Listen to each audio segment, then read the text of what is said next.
It's the Lunar New Year holiday, and so it's a big week-long holiday or longer for schools here in Mongolia. And I thought that meant like lots of fun and rest. And it's turned out that you're supposed to go visit and then have them visit you, like all of your relatives and stuff. So for us, we don't have relatives, but it's like all the other families of the church. They have to come to our house and eat, and we have to go to their house to eat. So it's like the past few days have been like all within the same like compound you guys live in. Yeah. Oh. And like they have to go visit their family members. Is there not like on a top dining of that. hall? That's only for single people. It's not for families. Oh, seems like you guys could have like a central dining hall and just get it over with in one gathering. It's a whole tradition. Like they're supposed to come to your house. You're supposed to go to their house. You dress up when you are going. Hospitality. But you don't really have to dress up when you're like being visited as much. But you're supposed to wear like really nicer things when you go. You have to like exchange gifts. The man of the family brings his ornate little bottle of like tobacco thing, and you're supposed to smell it at each other and then like say Happy New Year. And everybody, you're supposed to drink, have their like milk tea that they make and dumplings. And then, whatever else you want to make on top of that. But those things are like a must. Milk tea and dumplings. It sounds nice. Yeah, it is nice. Yeah. And it is also kind of fun, but it's just different than I envisioned, where it's like, oh yeah, week off. And it is kind of, but it's like a lot of preparation and work. And then when one group leaves, it's like, okay, let's wash our dishes so that they're ready for the next group and refill all the stuff. And then like we have to go places. And then for me, it's also a little more tiring because I don't understand most of what people are talking about. So I have to kind of be filled in here and there. And then if they really go off on a conversation, it's just like, it makes me a lot more tired because I can't follow. Yeah. Yeah, that makes sense. Well, it's not dissimilar to our holidays, right? You're kind of expected to go have a meal or something with your different families at some point. Yeah, it's just weird because it has to be both ways. You go to theirs and they go to yours. So that's true, yeah. The first day of it, we had two couples over for lunchtime, and then we were supposed to go over to this other house for dinner. So I was thinking, okay, I can recover my appetite during the next few hours. But then at like 30 minutes after everybody left, one of the couples who had just been in our house called us and were like, do you guys want to come over and do tea at our house now? So then we had to go to their house, drink tea again, eat some of their things, and do the whole, thing. That's pretty strange to us, at least. Like now, all right, we had a meal with our friends. Now we'll have the same meal again. Yeah. I mean, it's not exactly the same because everybody makes like more or less different things, but it's similar. Yeah. And ours is more different than other people's because Yejin makes she has Korean influence and makes different kind of stuff and things that she knows I like. And so I feel like the first people who came, like at the beginning of the holiday, they were kind of like, oh, this isn't like the way we do the dumplings. They weren't negative, but I got the feeling that they weren't like as happy with it because it was not the traditional type. But now that we're on like the third day of it, I think people now are more excited because they're like, oh, something new, something different. It's not the same type of dumplings we get at the other houses. The group we just had was the most enthusiastic we've had yet. And the ones we had for lunch were pretty positive too. So how many meals of these are you doing per day? It just depends. Today we didn't go anywhere. We just had two people over here. And then the first day it was we went to two places and had one group come. Oh no, wait, we had three groups come here today. It reminds me a little bit of when I was in Liberia and it was dinner time. And so the missionary we were with and Riley spent 1 or 2 hours in the kitchen preparing a meal. And I was talking to the Liberian guys, the pastors we were with. And finally they get everything ready and they did like a pasta dish. And so we sit down to eat and the missionary is like, okay, so what's the plan for the rest of the day? And the one pastor goes, well, after this, we will go to my house and eat. And everybody is just kind of confused. But what it came to light eventually is that for them, if it's not rice, it's not a meal. So because we didn't have rice incorporated, we weren't really eating. It was like a snack or something. So we still had to go eat dinner. So oh, no. We ended up just doing 2 full meals back to back. Strange. I guess you guys haven't heard about the Mongolian milk tea, have you? No, you mentioned that, and I was thinking about Thai tea from Thai House is pretty milky. That's my experience with milk tea, I think, but I don't know if that's similar at all. So, oh, wait a second. No, I definitely have heard of milk tea. I remember you talking about it when you were here. Isn't it like pretty unappetizing to Americans? I like it. It's good, but okay. So for one thing, they don't call it milk tea here because that's like all they have. So to them, it's just tea, but it's more milk than tea for one thing. It's a little bit like oily because like when Yejin's cooking it, and hers is quite revered, and she actually puts more tea than most people because I like more tea, but hers is quite revered, and all the Mongolians say that she makes really good tea, and she usually will cook up a little bit of mutton fat to put in it. And the tea is, like I said, primarily milk, but there is tea, and there's not an ounce of sweetness. There's saltiness to it. It's a savory drink. Savory. Yeah, and mutton fat. Those are two words that don't belong together. Mutton fat? Mutton fat. I mean, every animal has fat. Both those words are very disturbing. I don't know, together. So for the Mongolians, the tea is like meant to go with meat, and it definitely fits with meat. And they're very fond of telling me, in some of the places I've been, they always want to tell me, you can put your dumplings in your tea, or you can put the meat in your tea and just eat it like a soup. And which is true, it is like that. It's kind of like a milky broth. Okay But they call it tea. So if you're expecting tea, like a refreshing beverage, then you would probably be grossed out or shocked. It wouldn't meet that need. But if you're thinking of it as like a warm, milky broth to go with your food, then it's pretty good. And it does fit the Mongolian style stuff. And then they usually also will have juice. And I've become somewhat known among the church community here as the coffee guy. So they often, when they come, we'll end up making coffee for them too. Well, I'll end up making coffee for them. Interesting. So yeah, it's feast time. It's Sagansar, which means white moon, which means New Year.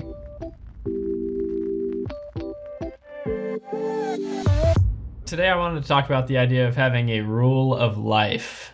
And this comes from a book I read called Sacred Rhythms by Ruth Barton. Are you guys familiar with that idea, that phrasing at least, of rule of life?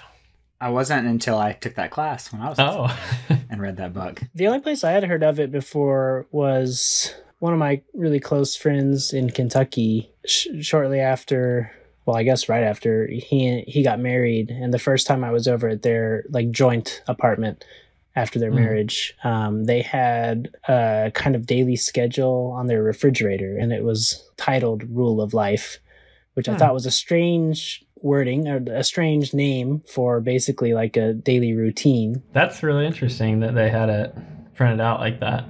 Yeah, up on the refrigerator. So it was, that precise phrasing is unique enough that it stuck with me. Interesting. It started as a way of life that governed the monastic communities. And so St. Benedict was the first to come up with this specific way that they were going to do life together in the community, with specific rules and schedules, that kind of thing. So in this book, she's taking that idea to come up with a modern application for how we can be intentional with our spiritual growth. So in the book, she defines a rule of life as a way of orienting our lives around values, practices, and relationships that keep us open and available to God for the work of spiritual transformation that only God can bring about. She says a rule of life seeks to respond to two questions: who do I want to be, and how do I want to live? Or how do I want to live so I can be who I want to be? I felt like I was most familiar with this concept actually through Harvest, the church I grew up in, because Dad would kind of do this every year in a sermon, but with different language. Yeah, we would do like a plan for spiritual growth. Right, yeah. Is what we'd call it.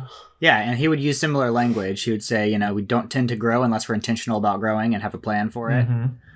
And so we ask everybody to kind of create a plan for their own spiritual growth for the year. And it had these certain practices and stuff, very similar concept, I think, to what she's talking about. And it's definitely not like unique to Harvest. I think this sort of concept and intentionality about your own discipline and growth is common in the church and has been. Mm-hmm. Unfortunately, I think there's a lot of Christians who are very unintentional, and their Christian life is haphazard. And so basically there's the goal of like, I know I should be reading my Bible and praying, and that's about it. And so they try to do that sometimes. Like they try to do that often, but it's it's irregular and it's not very intentional, and they're not regularly assessing where they are and how they can continue to grow in the ways they want to grow. And I think that comes out of two things. Maybe one is, I feel like a lot of churches and teachers kind of have this fear of legalism and turning things into a checklist. And they're worried that if you think too much about specific actions, then it's going to turn into just, it's a to-do list of Christianity. It's about the actions and not the heart behind it. And then the other side, I think, is, and this can be a good thing, but you want to kind of lower the barrier of entry into Christianity. And so in a seeker-friendly church, you tend to lower the challenges. But what that can result in is very shallow Christianity. Right. But yeah, I think it's very similar to the spiritual growth plan that Dad would do at church every year. In the book, she says, if we look closely at the way we live day to day, we may well notice that our approach to spiritual transformation is much more random and haphazard than our approach to finances, home improvement, and weight loss. Like I remember Dad usually using the fitness example, like beginning of the year, you want to lose weight, you're making a plan. I'm going to go to the gym 3 times a week. I'm going to eat such and such and such. But then there's nothing like that with your spiritual growth. Mm-hmm. So that's the idea. This new year, Olivia and I set goals for the year, which I think is really important for people to do. For some reason, people seem to be turned off by the term New Year's resolutions sometimes. Yeah. Because they're known for failing, I think is why. Yeah, I think so too. And so I've been just using the term goals. So I'll be like, hey, do you have any New Year's resolutions? Oh no, I don't do resolutions. It's like, oh, we have any goals for the new year? Oh yeah. It's like, okay, great.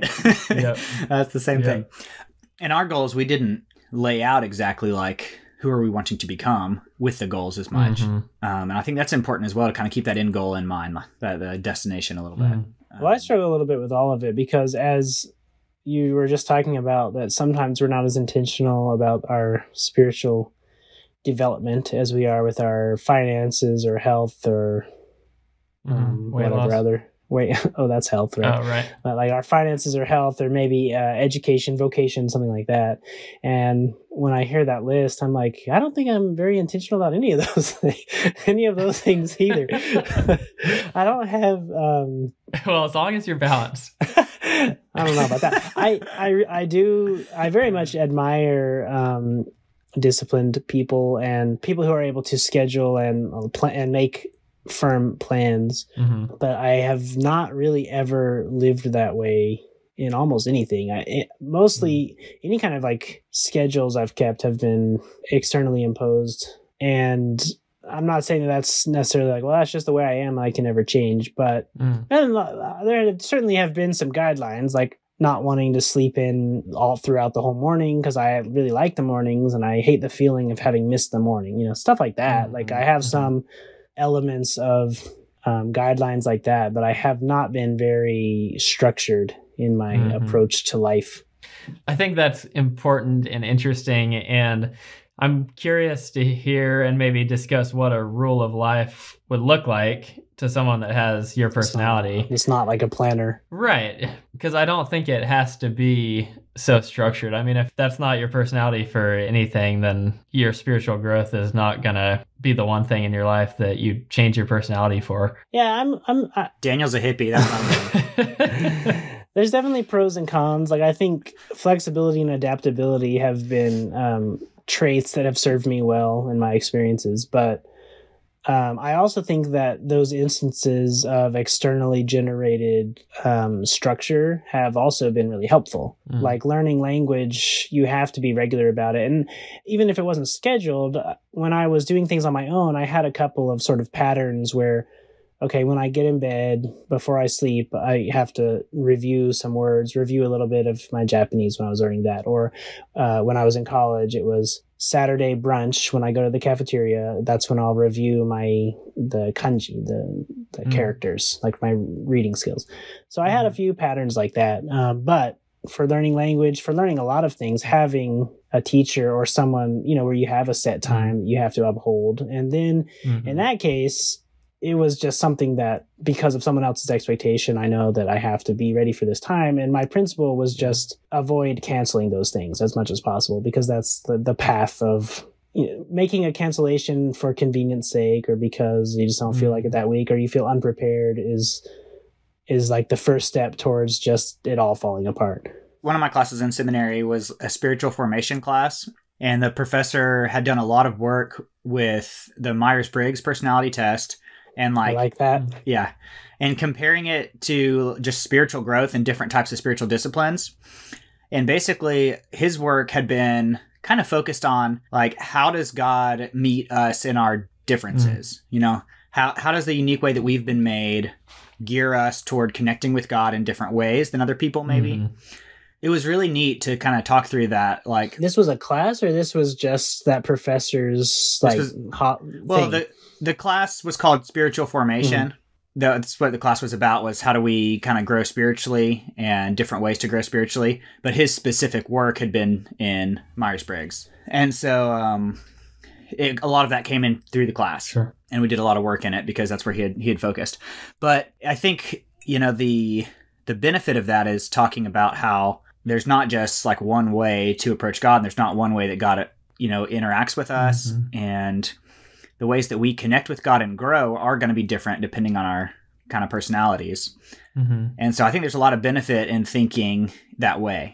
However, I think the danger in thinking that way is just saying like, oh, well, I'm just going to, you know, kind of flow through life and do my thing, and God's just going to meet me in it. And I am what I am, and that's the way it's always going to be. Right. And so I think we have to be careful about that too, because like, the fact that you're not a planner, the fact that you're not a planner is, you know, fine, but you also have to be careful that you're not just being completely carried along in life, and like there's not an intentionality in growing, you know? Yeah. And when you talked about there being like some haphazardness to growth and just thinking like, okay, I want to get closer to God and leaving it at that, I do think that a negative aspect of my non-planning ways is that the growth can often not measure up to what I hoped. So I think I definitely think that there's value to doing this. And now that I'm married to a very much like a scheduler type of person, like a planner, someone who prefers to have like a schedule and a plan and for it to be consistent, I can see more clearly some of the negative aspects of not being that way. For this class, I was required to make my own rule of life. And so I wanted to go over that and some of the specific things that I had come up with and that I'm trying to do. But I also thought we could talk about our past and how we've attempted to grow spiritually throughout our journeys as Christians. Help from Christian community is huge for me when I think back initially. Yeah. You know, really young, we've talked some about homeschooling and growing up and Bible reading like that, but we kind of had a loose rule growing up that we would like read our Bibles before starting school. And so that helped kind of establish that habit for me. And then another one that was imposed on me was we did like a summer discipleship program when I was in youth group. And one of the rules was you can't do any like media or anything with like a screen until you've read your Bible for the day. And so that was like our rule for that summer as a discipleship group. That was a really healthy discipline as well for that summer. Yeah. I think about a small group that I was in where Mr. Mark Fleming was our leader, and I can't remember the specifics of the goal. Maybe it was read the New Testament, but it was something like if everybody in the group reads the entire New Testament, that he'll get us pizza on the last day of small group, which is funny looking back as an adult where like pizza is not a big deal anymore, but that was like such a great motivation. And well, it's funny, I never heard that he did that for you, because when I was in his small group, it was he would take us to dinner at a place of our choice. It was if every person in our group could read the Bible without missing a single day for I think a full month or something like that. Because you know there's some number that gets tossed around as like consecutive days that it takes to build a habit, right? Yeah. I remember that as well. So we were all like very dedicated, like 30, and like maybe 30, 40 somewhere. Yeah. 30 or 40. And in the small group there were probably 10 of us guys, and we like voluntarily partnered up into like accountability partners to make sure each other were reading, because we were like determined, because he had said that he's offered this in the past and people never, like, it never works. There's always somebody who doesn't do it. So we were real determined. We called each other up every day to be sure that everyone was reading. And so in the end, we got him to take us to Outback. Wow. Which, you know, when you're young, you're just like, oh, he's an adult, he has money, who cares? But then looking, like, he has since mentioned that, like, he didn't dream that we were going to ask for like a costly place like that. So I guess that's why we just did pizza. Yeah, so that's why it's funny to much hear. More reasonable. Like, yeah, that's why it's funny to hear that years later he kind of established the cost limit. If I were to do it again, we would not ask for Outback, but we were just thinking like, he's an adult and we're young, and so it doesn't mean anything to him. But it was probably, you know, more than 200. I'm not sure. More than it should have been. Yeah. Man, if I heard one of my small group leaders doing that, I would totally pay for it for them from the youth budget. That's like totally worth it. I wonder if the youth pastor even knew that was happening. That's true. He probably wouldn't have thought to bring it up to the youth pastor, and the youth pastor, I don't know if he knew about it. And even if he did, he probably wouldn't have thought to like volunteer funding for it. Yeah, that's funny. I think definitely of different phases of life and how that changes the way that I've approached like disciplines, especially obviously like the big life milestones of like getting married and then having kids. But then even like the schedule of kids, you have to be much more flexible than I was before. At least I've found that I have to be. Maybe I could be more rigid in it. It's really hard now for me to have my quiet time like first thing in the morning, which is what I've always kind of had as my goal before, you know, when I was single and even like married with no kids. But now, like if I get up and start moving around, then the kids are going to get up. Yeah. So like my ideal, like in my brain, you know, I'd love for every morning I can wake up, whatever. I'd wake up at 6 o'clock or something. I'd wake up and come make coffee and spend some time like reading my Bible and praying and having that time set aside for that in the morning. But in the phase of life I'm in right now, that just hasn't been very practical. And because I really see the benefit in doing it first thing in the morning. I think that is the ideal rather than at night. But I've had to be flexible with it. If Malachi wakes up and I'm trying to have my quiet time, then Olivia has to wake up to try to watch him if I'm going to continue spending time just with God without being interrupted. Or I just have to like turn on a cartoon for Malachi to watch, which is not ideal either. Right. And so what I've been doing now is in the morning, I just have some prayer time, basically just like giving my day to God. Like that's something that I definitely have as a rule. Like I start the day by giving my day to God and committing myself to him. That's good. Now, obviously you can do that in like 2 minutes, you know, being sure that I'm committing my day to God, that I'm asking him to fill me with his Holy Spirit, and giving me eyes to see what he's doing today. And so I still do that for sure. That's a good, like daily rhythm. Yeah. And I feel like, you know, you had said you're kind of convinced that first thing in the morning is the ideal.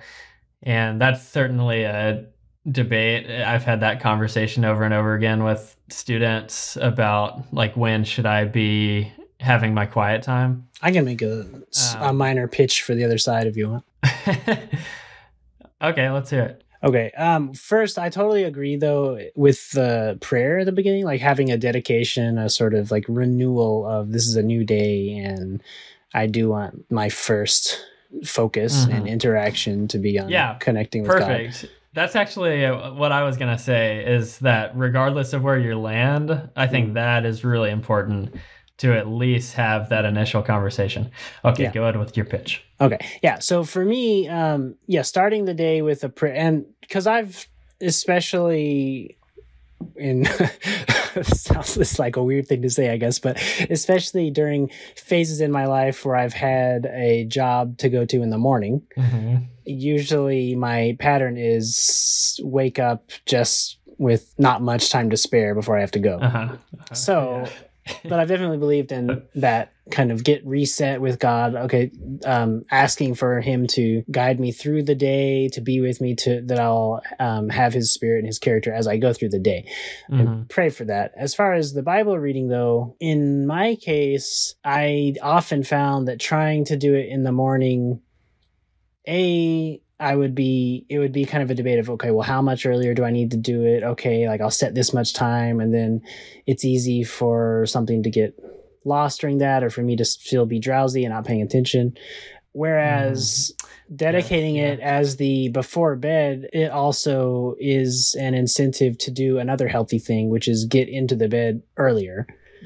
Because my mindset is getting into bed is not because I'm sleepy. It's because, it's not because I'm about ready to drop, so I'll just stay up until I feel that way. It's, I need to get to bed at what I know is a reasonable hour because I want to be able to have time to read and do my quiet time there. And so it's kind of that healthy habit of you're going through the bedroom routine a little earlier. You get into bed and you're like, in my case, it's very rare that I'm going to then be falling asleep while I'm trying to read. And then if you still are not tired after you finish reading, then you can do what everybody does and like watch a video or something else. But whatever. But for me, that worked well because it would just help me set up more of a pattern of pre-bedtime or bedtime pattern, which my tendency otherwise is to kind of stay up too late and not get enough sleep. So yeah. That makes sense. I mean, you're certainly not a morning. You're much more of a night person than a morning person, more than maybe anybody else I know. So that certainly makes sense, and it's a good argument for that side. But there has been a little bit of a wrench thrown into that now, again, by being married, because as I attempt to do that, I'm like, okay, let's read the Bible together. Yejin is a lot more like once we're in bed, she'll start falling asleep. So, so there's lots of times where maybe what I need to do is just make her do the reading instead of like listen to me reading. But lots of times where I would try to do it that way and I would start reading and then she just falls asleep. And I'm like, well, I guess I'll be the good one and she'll be the bad one and I'll read to myself. Yeah. I mean, that's what we do. That's similar to what we're doing right now is where, like I said, I'll do my prayer in the morning and then at night is when have a little bit longer prayer time. And then Olivia and our goal is to read together at least 5 days a week. Oh, at least. That's most of the days. Yeah.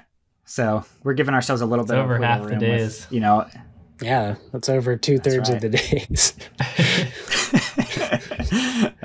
In fact, it's 5/7 of the days. Exactly. It's almost 6 days. Yeah, thanks, guys. And so we read together that many times. The other days I'm still trying to read on my own if we aren't reading together. Do you only read together, or are you also having a time where you're reading alone those days? Sometimes one, sometimes the other. Okay. It just depends on my schedule and how much time I have with like the nighttime when we get to bed and when the kids get to bed. If I can't read with her, then I'll read by myself. If there's time for me to read by myself and then also to read with her, then I will. Yeah. Which I do think is ideal. I think there's a need for us to have that individual time with God and it not only be as a couple. That plays into the flexibility that you have to have when you do something like this. I think that's a lot of the reason why people don't like resolutions and like goals is because they struggle with the flexibility aspect and they feel like if they don't do it exactly how they've said it, then they've failed. But what I find is that for me, I think it's really important to have a goal and to have a specific plan, but then to be flexible that maybe every day doesn't have to look exactly like the ideal, but as long as I'm moving in that direction and, just don't beat yourself up about it if it doesn't look perfect each day. I'm glad you say that because I think that's a common weakness that I see in planning people. People who are good, structured and are good at making plans often are also the type of people who feel like once they've messed up once or twice, it's like, forget it. Like it's over now. And I'm sure you guys have heard it said before that a lot of times self-improvement is not about endurance as much as learning how to recover when you mess up. Yeah, it's like the curve, the curve on a chart. There's up and downs each day, but as long as in the long term you're slowly going up, then that's the goal, really. So yeah, like I said, we had to create a rule of life. So what I put in my paper is that my daily goals will include Bible reading and prayer. And this will be conducted first thing in the morning, which for me is usually between 7 and 9. because I try to start working at 9. And then last thing at night. My morning quiet time will consist of reading from the Old Testament as well as the New. So usually I just do a chapter from the Old, chapter from the New. And then at least 15 minutes of prayer. That doesn't happen every day, but that's my goal. The prayer time has been cool this past month because we're doing the 30 Days of Knowing God study, which is a study out of our home church that has structured prayer time each day. That's been really helpful for me and actually being more disciplined on the prayer side instead of just the Bible reading side. Mm-hmm. And then at night, I will read a psalm or proverb and pray with my wife. So that's when Riley and I get to read and pray together, typically right before bed.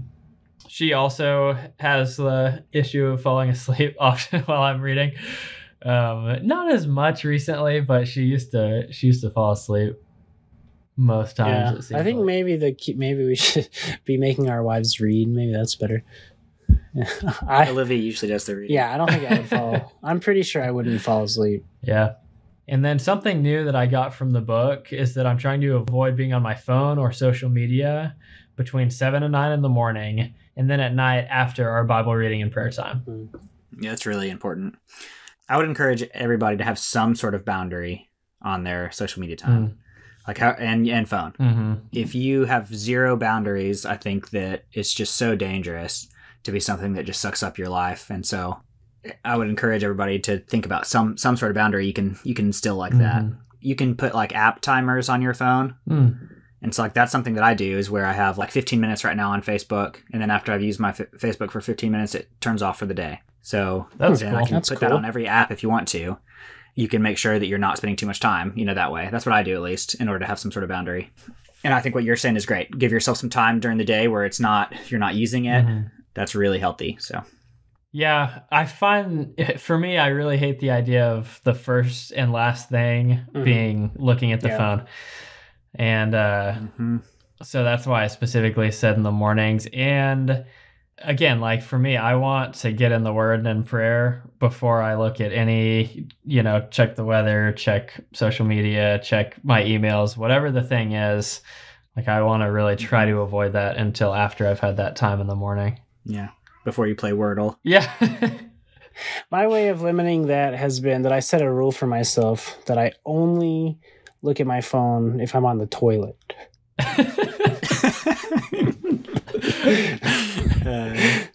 I'm just kidding. Someone's calling me. I gotta go.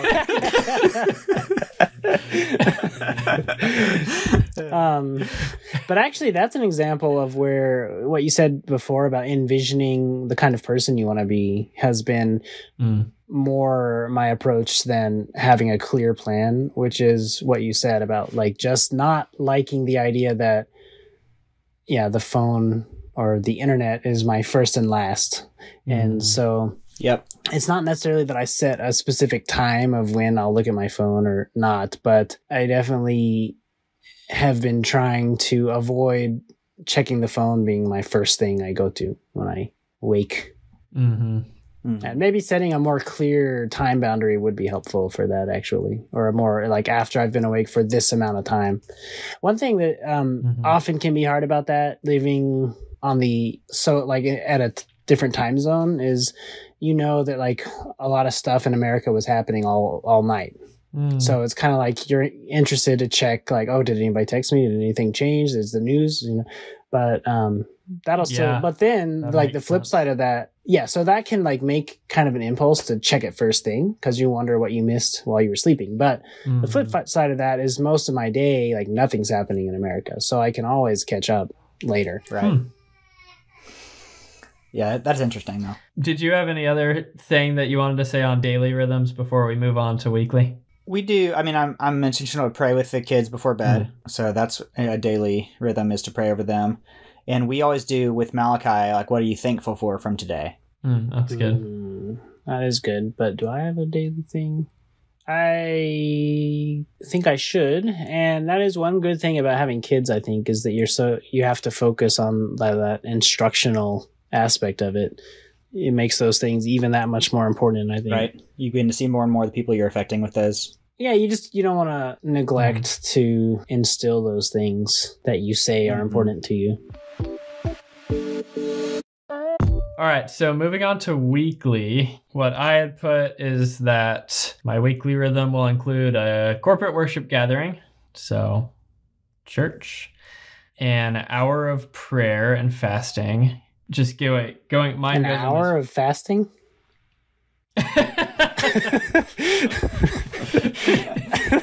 That's discipline, right? Yeah. Yep. An hour of prayer and fasting. I mean that's not meaning just a meal. That's talking snacks too. Oh man! All right. Well, I definitely don't have fasting that. for a full day each week. Fasting for a full day each week. No, fasting for an hour each week. Okay, so that's not very clear the way I worded that. I realize now. It's like a lunch a week. Oh, okay. Where you don't eat lunch that day. I don't eat lunch in order to have the hour of prayer. Okay. Yeah. And then the worship gathering usually takes place at Church of the Savior here in Kentucky, but also occasionally involves other church services or conferences, especially when we're out of town. So if we're out of town or traveling, this means that we're still going to be intentional to get in a church and have a gathering with other believers.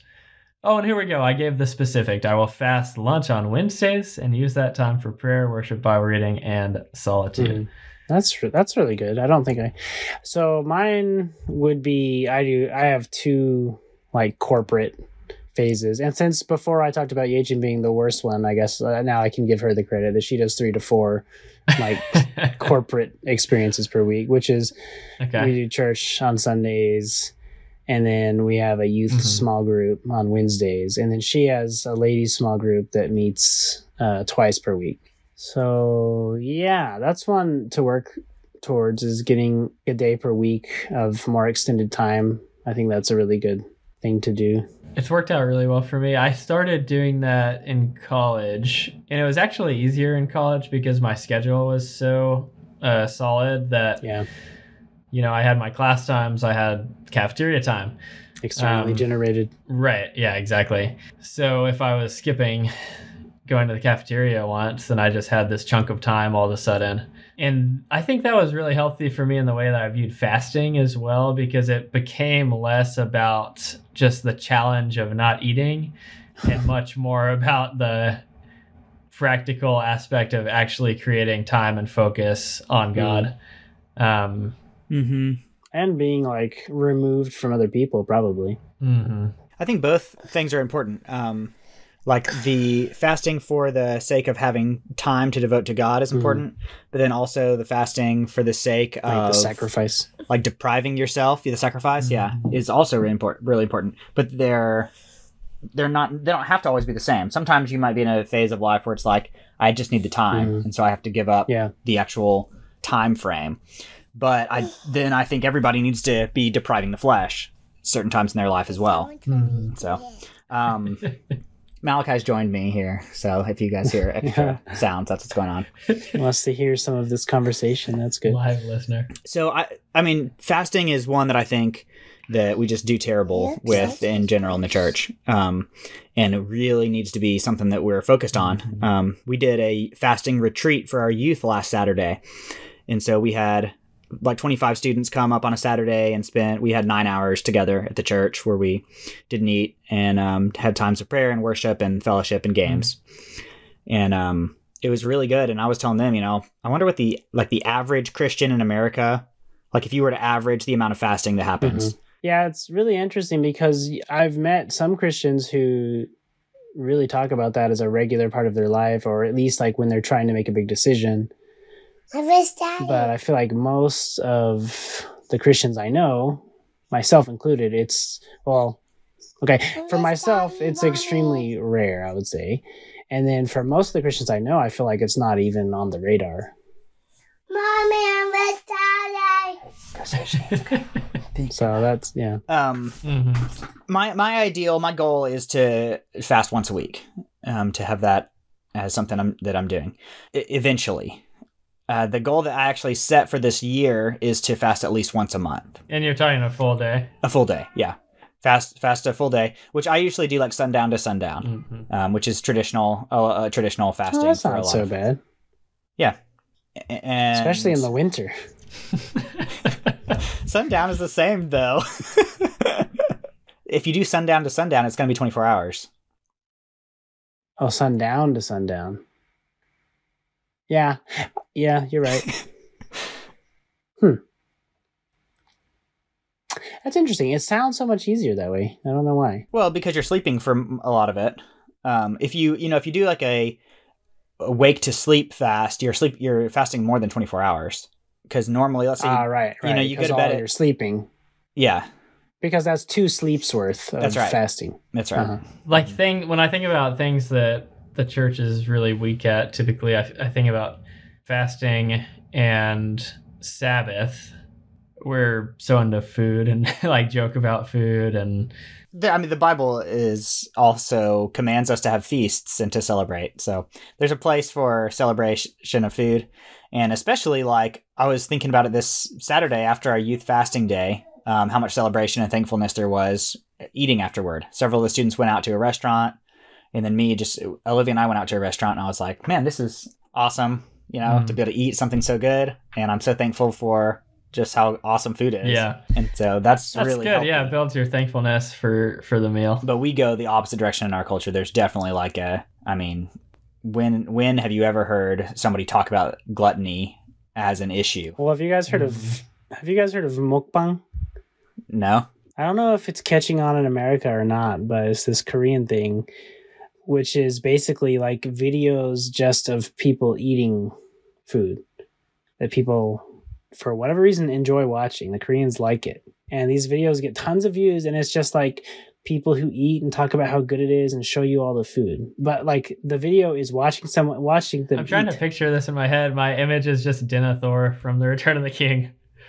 Yeah, it's not quite like that. Good. You can look it up, mukbang, but it's so crazy to me because I think it's Mere Christianity, Lewis basically uses that kind of idea as an example of how the striptease, as he calls it, so basically like pornography and those kinds of things, are a sign of a natural appetite gone awry and like taking too much control. And his metaphor for that is, imagine if there was a culture where you would pay to watch a curtain pull back and it's like a tray of food or like a hamburger just sitting there, but you don't eat it or don't touch it, but it's just like showing the food.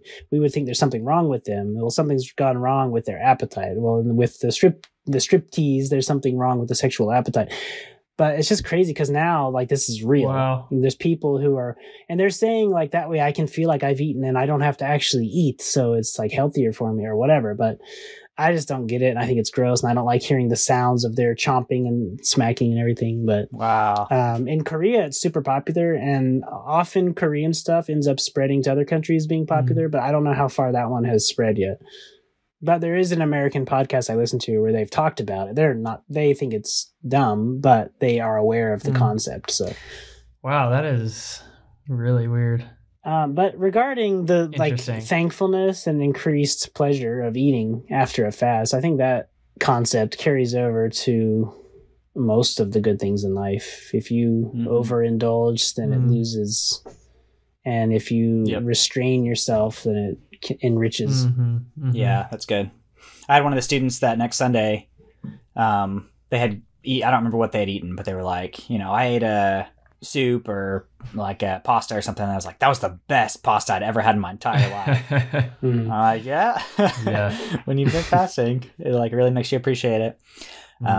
So yeah, I think fasting is something we really need to emphasize. It has so many benefits that we can't get into right now. We could easily do an episode on fasting and how to fast and the benefits of fasting. But right now, my minimum is fasting at least one day a month, but I'm trying to do more.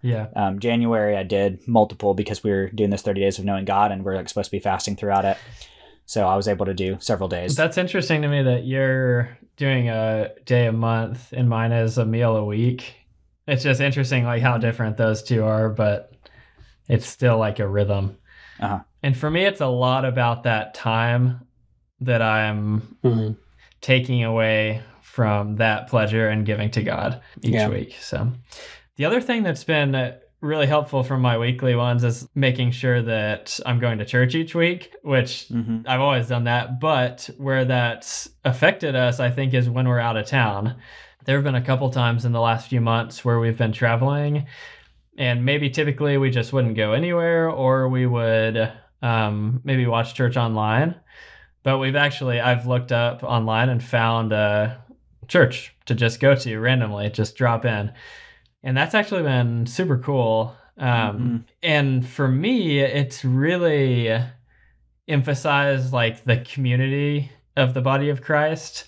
Because no matter what city you're in, like you can drop in and feel a part of a group of people and feel like you're on the same page. And then too, you get to see like how God is working around the country and like, oh man, look at all these people that are gathered. So we were in Arizona last week, but it's like, look at all these people that are gathered together, seeking God way over here in this other part of the country. Yeah. So it just built my faith and was encouraging to me to see that, God is working all over the place and there are people that are really seeking him as well. And then you get to talk to people and say, hey, I'm from Kentucky, and they're encouraged that you showed up at their church too. So I think it really goes a long way in just encouraging the body of Christ both ways. Definitely. I think that's definitely a unfortunate consequence of church online is that people, when they're out of town, they just watch their own church because it's like, this is my people, which is good to be able to know what's happening in your own congregation. Yeah. So it's like definitely a benefit. But what you're speaking about is totally biblical and really beneficial for the church to be united across, just like this is my own congregation and getting out and seeing other churches. That's so important. So. And usually really you don't have to watch, like if the online church, you don't usually have to do it live. You can catch back up. Another thing just about worship, weekly worship is so important to have as a like commitment in a family. And a story I was thinking about, I had a friend who's in my discipleship group who like last week on Sunday, there was like this huge tennis championship. Okay. And he's a big tennis guy. He played in college. And so like his favorite player was playing in the championship. And if he won, he was going to like break the all-time record. All right. So like huge game. And it's like going on later and later. And it's, becoming clear to him that they're going to miss church if he like watches this, And so, he's like, we probably need to like pause this so we can go to church. And he like super into it though. It's a really exciting match. It's close. And his player's up and everything. And so his wife's like, we can, like, it's okay. This just doesn't ever happen. This is like a once in a, blue moon kind of situation where we'd like miss church. And, this is something you followed your whole life basically. And so she's like, we can watch online or we can watch it later or whatever. And he's like, no, we don't need to set that as a precedent in our family. He's got, his oldest son is like 2. The wife's, being very gracious, he's not going to remember. He's 2 years old. He's not going to remember it. And he just says, no, like that's not something we need to do as a family where we make allowances. Basically, even if he doesn't remember it, we're still communicating. This is something that's more valuable. And so he said, we put it on pause and got here a little bit late to church, but we came to church and I was like, I didn't look at my phone. I turned my phone off to make sure I didn't get any spoilers to like who won. And we came to church and then afterward went back home and finished the match. I was just really encouraged by that. Like somebody taking that level of commitment to be at their church gathering and that intentionality to like make that as a rule for their family. Like this takes priority. I was pretty countercultural, so.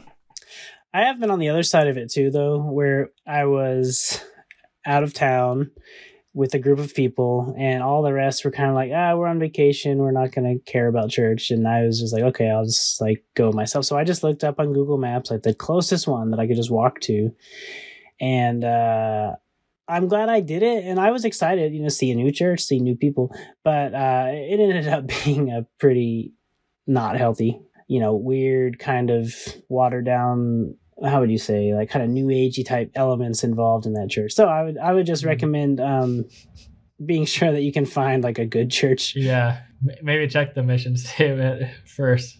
I'm still glad I went, like just for the, I guess like the rhythm or like the discipline of even if I don't know anything about this area and I am on vacation, I'm still gonna, and like none of my friends want to go, like I'm still just gonna go. But yeah, I wish I had found a different church to go to. Yeah.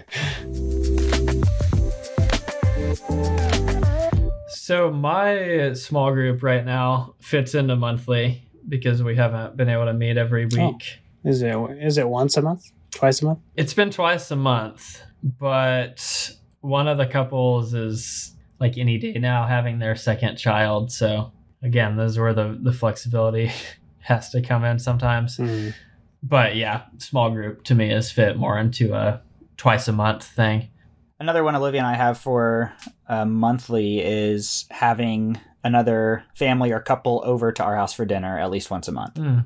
Well, that's great. Different people, I guess. Yeah.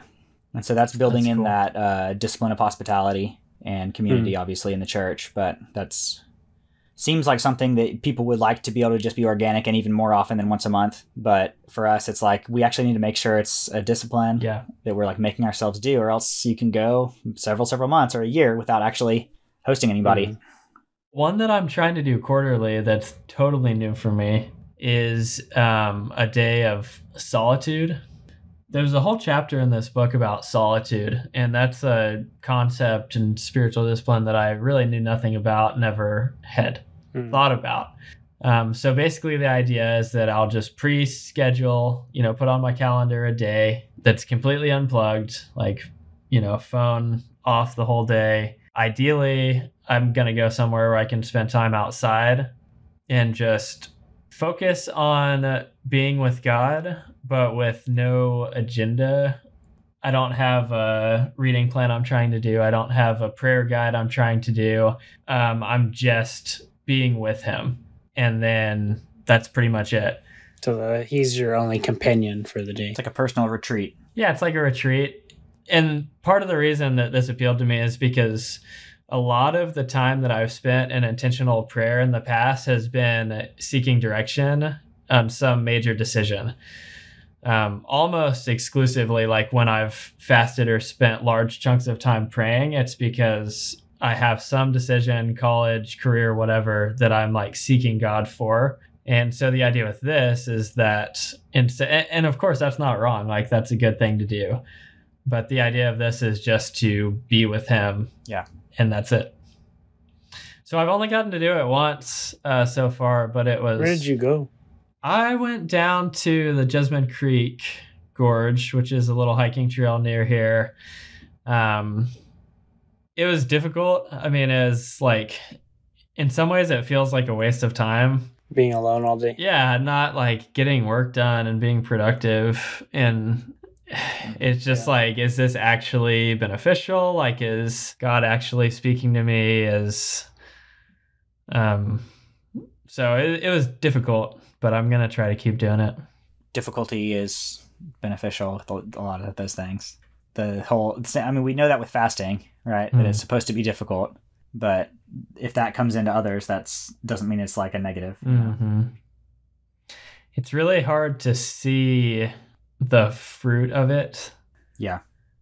There's this whole idea in Christianity of like every morning and then in these kind of days of solitude, spend time with the fire, spend time with Jesus, and then you'll become more alive and like people, come to watch you burn, that kind of idea. Yeah. But I don't know it's really hard to measure that or actually see that happening. Yeah. I don't know if that's just something you have to go do on faith. I mean, that's what I've kind of done, or if there's like some sort of measurable component. Yeah. You can't always measure those things. I think, even if, setting aside a day, the intentionality of it, it's not going to be useless. Mm. Like you're choosing to spend a day with God and it's like, okay, I didn't actually hear anything. Like just the fact that you've made that, set aside that time and committed to do that. There's that heart of wanting to be with God. There's the heart of wanting to disconnect. Mm-hmm. Like that's valuable even in itself. I like to tell people that with like Bible reading, it's like, okay, if you've read your Bible today and you don't feel like you got anything out of it, like you don't feel like God spoke to you, you don't feel like there's anything you read that you can really apply to your life. Like that doesn't mean it's useless. Like that's not the goal. The goal is to like be with God and to let him change you and to let him be transforming the way you think. like there's going to be a benefit just to that. So I've never heard of that concept, really, I guess. I had a friend who did like a minor retreat at a monastery where I think they weren't allowed to talk or something like that. And that sounded, I mean, he was very positive about that experience. So I guess that would be the closest thing I've heard. It's pretty much the same thing, I guess. But that's the closest thing I've heard of to that concept. But I like that idea. And because I've never really considered it before, I think in my case, rather than setting that as a quarterly goal, I might just want to try it once and see what it's like. That's good. I'll mention one thing before we finish up. Thinking just about the way that rules of life are kind of practically implemented in the church and in our own lives. For our youth group, we have discipleship groups that have certain commitments that they have to abide by. And so it's like our student leadership, discipleship track that we have in youth group. And then we do a summer internship where students are setting aside their summer for God. And so for those, the students are making commitments to read their Bible every day, and they have to do at least 5 out of the 7 days, spend time in prayer every day, a memory verse every week or else every other week, depending on kind of what group they're in. There's a weekly discipleship lesson. They have to be involved in a ministry team on Sunday mornings, so they're serving in the church. They have to be attending youth group and Sunday church, taking notes at the services. And then they have to do a monthly outreach or evangelism or service project that's outside the church. So there's these rules that we put in place. Basically, hey, you're abiding by these, you're committing to these while you're externally structured rule of life. That's right. I think your guys' thing about having people over too is really one that students won't understand, but that is really good for career phase Christians to just have an intentionality of being hospitable and maintaining stronger relationships than just greeting each other at church or jesting in the small group. That's something that modern society struggles with anyway. So, and especially opening up the personal space of your home is really that I feel like that makes stronger connections than just meeting somewhere. Yeah, it definitely does. Oh, and then one other that I remembered is for our summer discipleship, we do have a media limit as well. So the students that are in our summer one, they have a max of 10 hours a week on media. Nice. So of any kind. Of any kind, yeah. I think healthy churches can help a lot too with the externally generated rhythmic options, because a lot of times they'll have annual, biannual, quarterly type worship times or events, revivals or conferences or those kinds of things that can help you sort of refocus on where you are and where you headed at periodic intervals. Well, I hope this has been encouraging to people listening. I hope that this has given you some ideas of maybe things that you could build into your life and build into your rhythm to help you become the person you want to be. If your response to this is oh, I'm such a terrible Christian, I'm doing nothing, I'm a failure, just know the enemy is going to be the one to discourage and God's going to be the one to encourage. So anytime we have that conviction or we see the lack in our own lives, God's not going to be oh, you're a bum. He's going to be hey, I want to help you do better. I want to help you grow and use it as an encouragement, not a discouragement. Yeah. And for years, I was one of those Christians who, in theory, thought daily quiet time, daily time in the Word, that's what Christians do. That's what I'm going to do. And wasn't actually doing it. And always was just I know I should be, but I just don't do it. So for a long time, I was like that. And I totally understand people who are in that place. But eventually, I just kind of had this self-imposed impasse where I was okay, here I am, in a job in my 20s. When am I going to actually be what I think in my head I will be or am? And am I actually, when am I actually going to start living like this? So that was when I don't know, took myself to task that I can't keep thinking yeah, I got to do that. Eventually I'm going to get there. It was sort of okay, you're living your life and you're not doing it. So yeah, that's good. All of this stuff should be done out of just a desire for a love for Jesus. It's not about the legalistic rules. I think that's why people don't talk about this stuff, is they're afraid of legalism. But it's definitely to be done out of love and not out of duty. Often recently, I keep going back to the verse where Jesus said, "My yoke is easy and my burden is light." These things don't have to be, spiritual growth doesn't have to be a difficult puzzle to understand exactly how to do it and how to have the right feelings and hear from God in the perfect way. It's just about showing up. That's what I'm trying to learn in this whole idea of solitude, is to just show up, make yourself available, and then see what God does. Yep, and even the attempt is not wasted. If you try to spend time in prayer and you're just like distracted the whole time, like you still attempted to spend time with God, and that's not wasted. Mm-hmm. Yeah, and as I'm pretty sure we've mentioned before, but my experience is that very often you feel like, I have to do this. I would rather clean the bathroom or whatever you just remembered you're supposed to be doing, right? But then, like, you should have been doing is, I have these things I should be doing. It's hard. But then if you actually overcome that like hump then and actually start doing it, then it's rewarding.